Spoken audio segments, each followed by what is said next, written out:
Interviewing a rapper can already be risky business, but some interviewers take it a step too far and end up stepping on the wrong toes. Y'all, I've been talking to everybody who has ever put a hand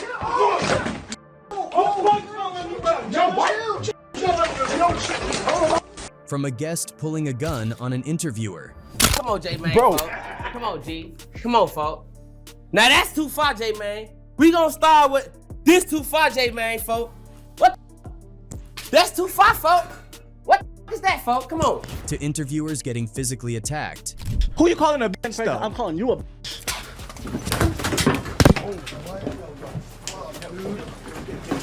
These are the wild moments when rap interviewers actually feared for their lives. Take Fredro Starr, for example. During his appearance on The Breakfast Club, Charlemagne decided to bring up Fredro's past with Brandy, something Fredro clearly had no interest in discussing. Why we got an issue, bro? Because you brought some that I ain't like, and I don't like that. I ain't no. I ain't say you was. Instead of letting it go, Charlemagne kept pushing, asking Fredro, "What do you want me to do about it?" And just like that, Fredro completely lost his cool. You can't do nothing. You can't do nothing. That's what I'm saying. You can't do nothing, big man. You can't do nothing. I know it's so good. The tension skyrocketed, and it felt like things could get physical any second. Amazingly, it didn't, but you could tell Fredro was ready for whatever might happen next.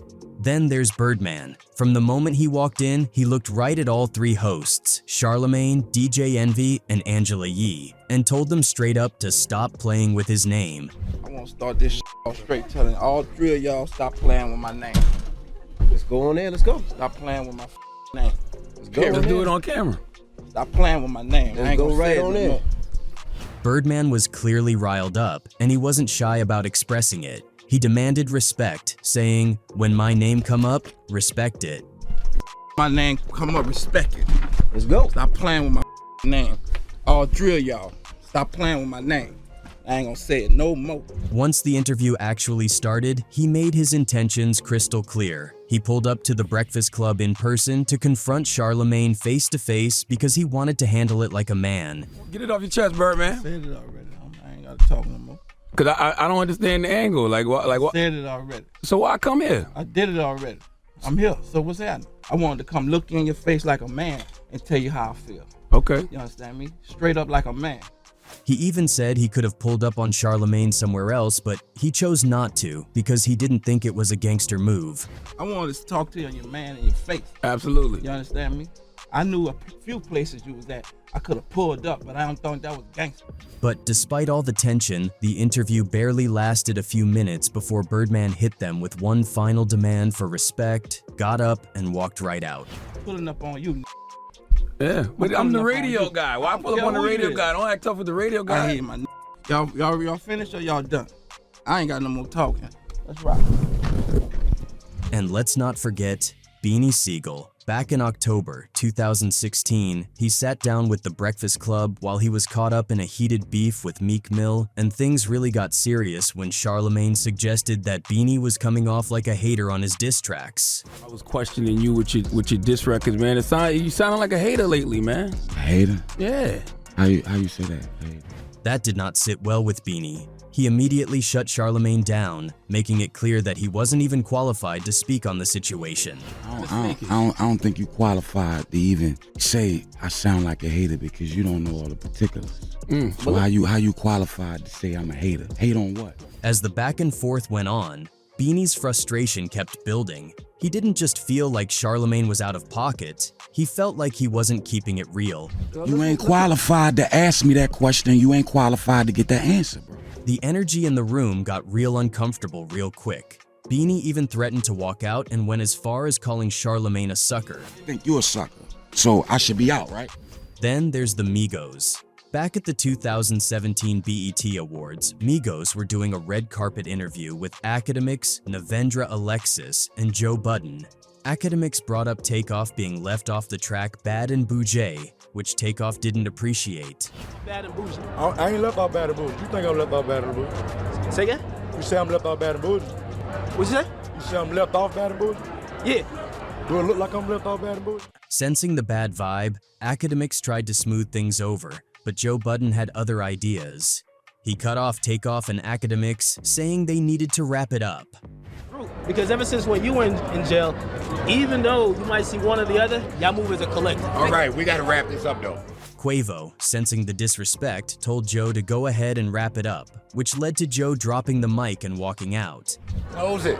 Hey, listen, man, I wish I could talk to the Migos longer, man. It's one of my favorite groups. I've been covering for so long. I'm glad they succeeded, man. That's when things really popped off. Migos, not ones to take disrespect lightly, all stood up, ready to handle it right there on the red carpet. Have a good show. What are you trying to do?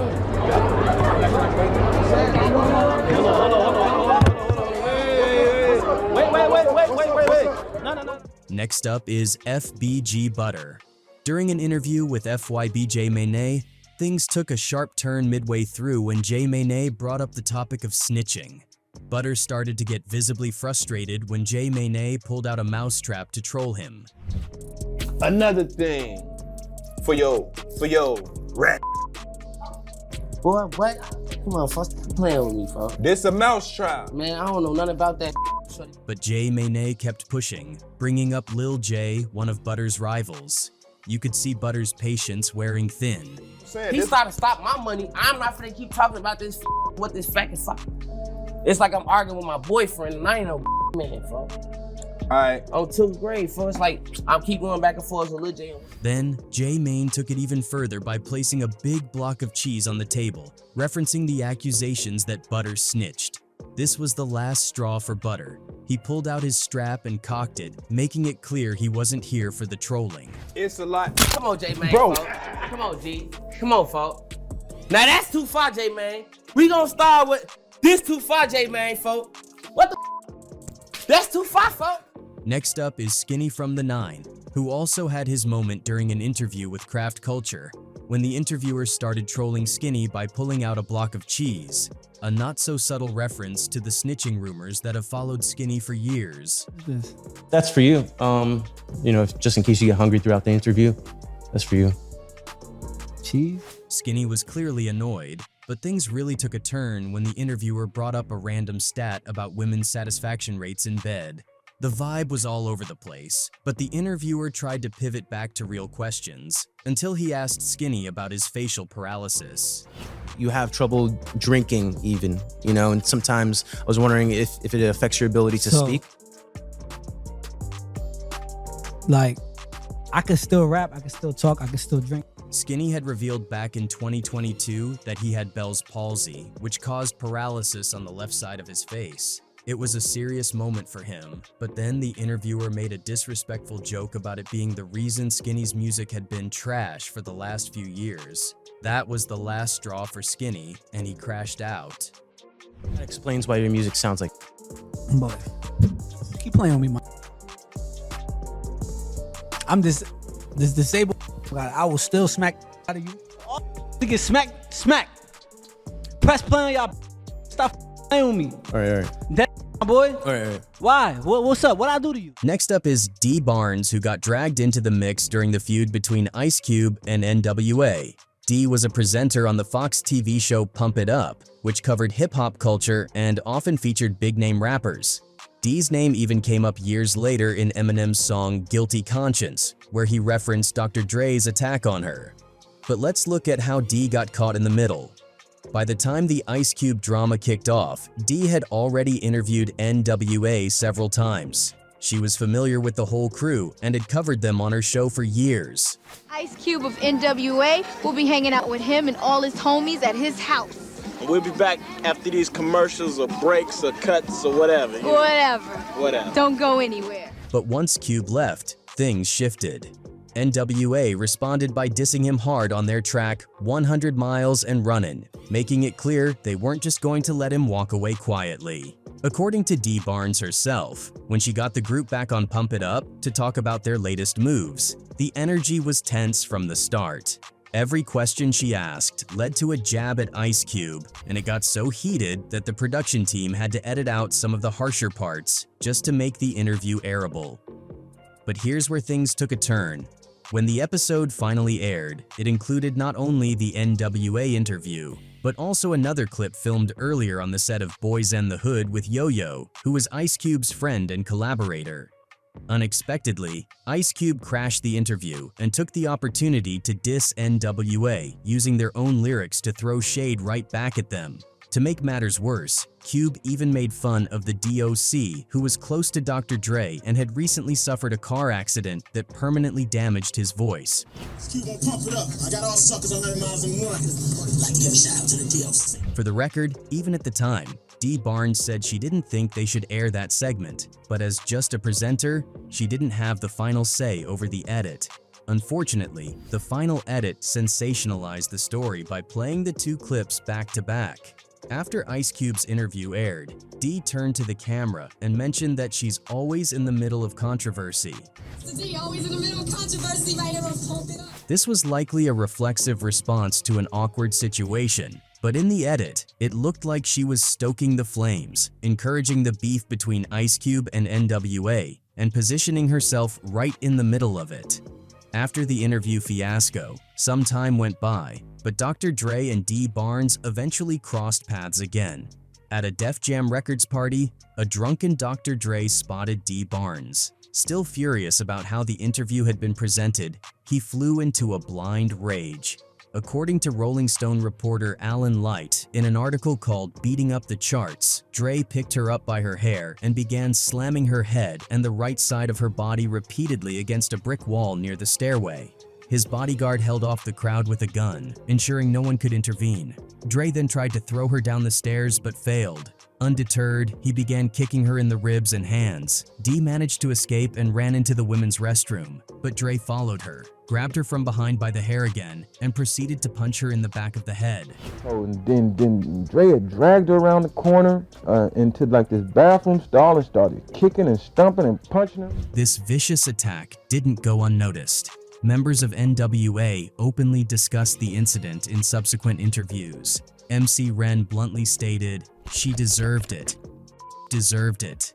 Eazy-E echoed this sentiment saying, "Yeah, big had it coming."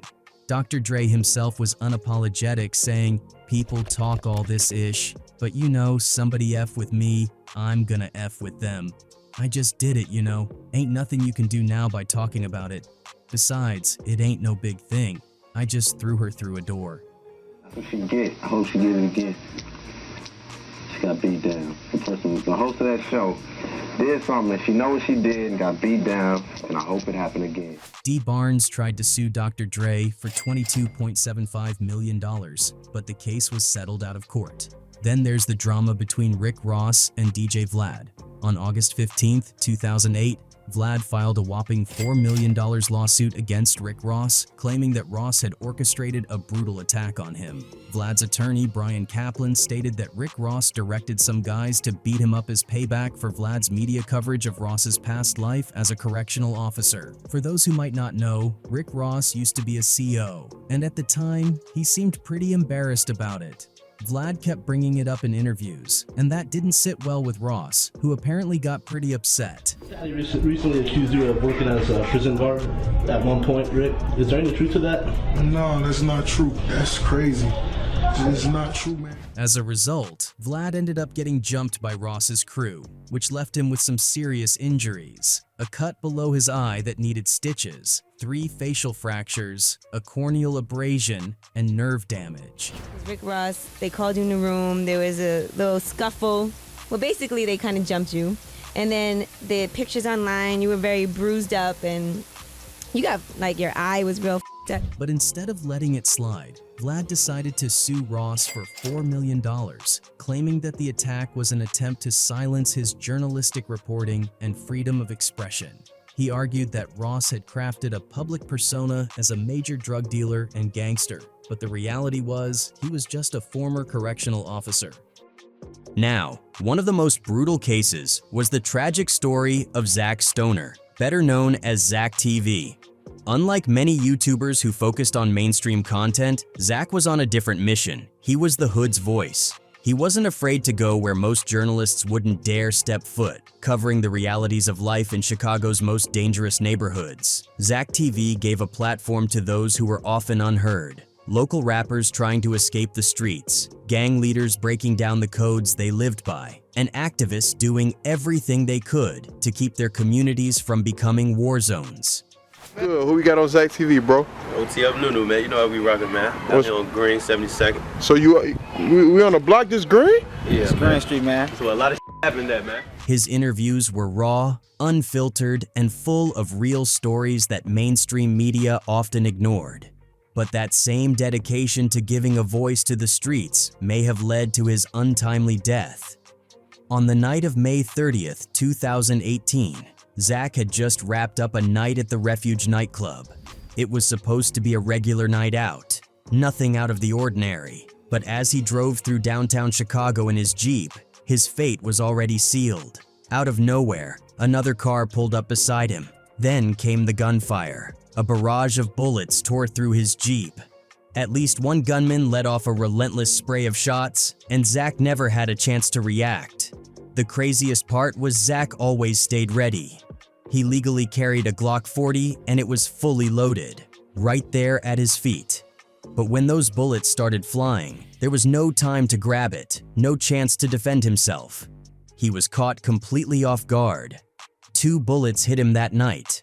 One tore through his shoulder, but the other, the one that sealed his fate, hit the back of his head and lodged deep in his brain. Paramedics found him slumped over the console, barely hanging on. Around 1 in the morning, police say a gunman in another car pulled up alongside Stoner's vehicle near Clark and Polk Streets. Multiple shots were fired. Stone was hit at least once in the head. They rushed him to the hospital, but the damage was already done. By 4:20 a.m., Zach Stoner, the man who fearlessly gave the streets a voice, was gone. After Zach Stoner's murder, theories started flying left and right. Some believed he was taken out because of his interviews. He had given a voice to too many people involved in the streets, and maybe that rubbed someone the wrong way. Others thought jealousy played a role.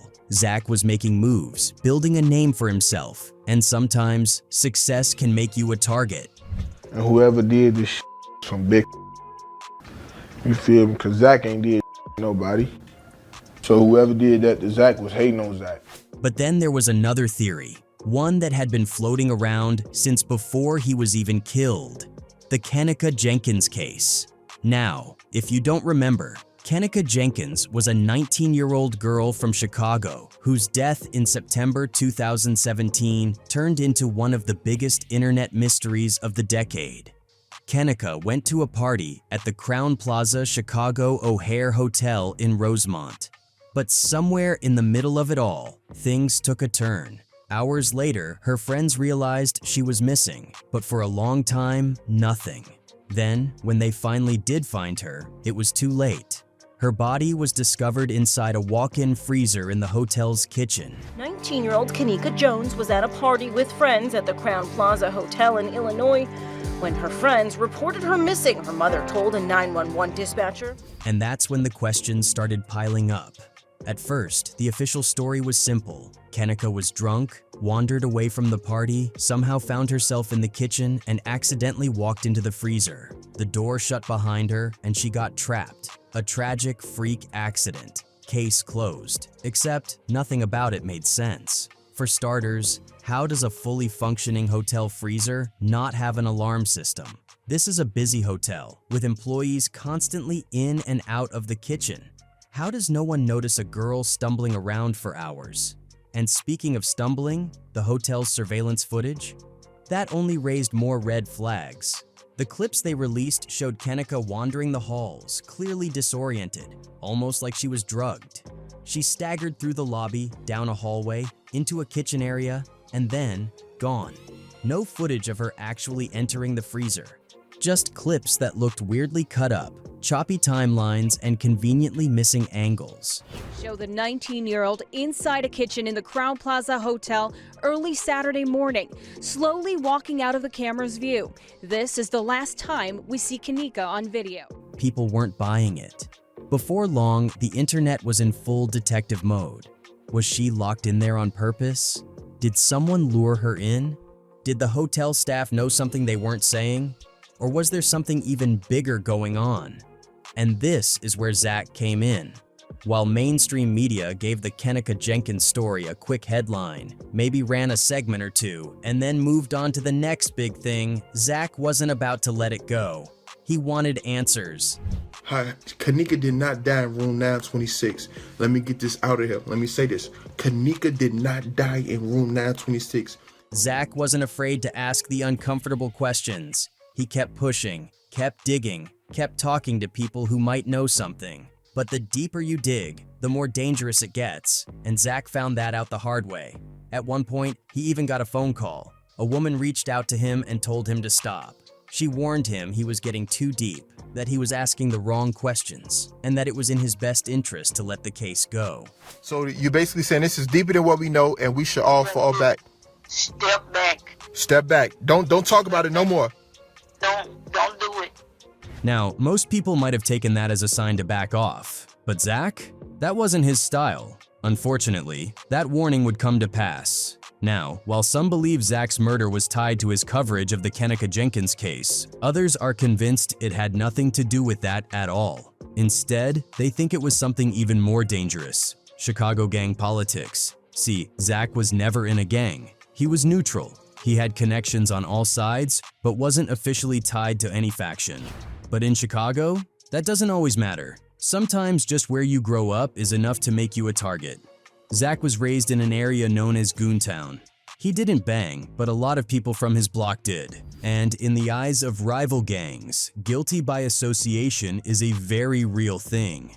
That's why, when he started interviewing different rappers, some from opposing sets, it put him in a tricky spot. And then, after his murder, things took another turn. Chicago police arrested 5 men linked to the Perry Avenue gang, a crew that had long-standing issues with Goontown. Allegedly, this was the same faction that had been beefing with people from Zach's childhood neighborhood. But even with those arrests, nothing concrete came from the investigation. And to this day, Zach's murder remains unsolved.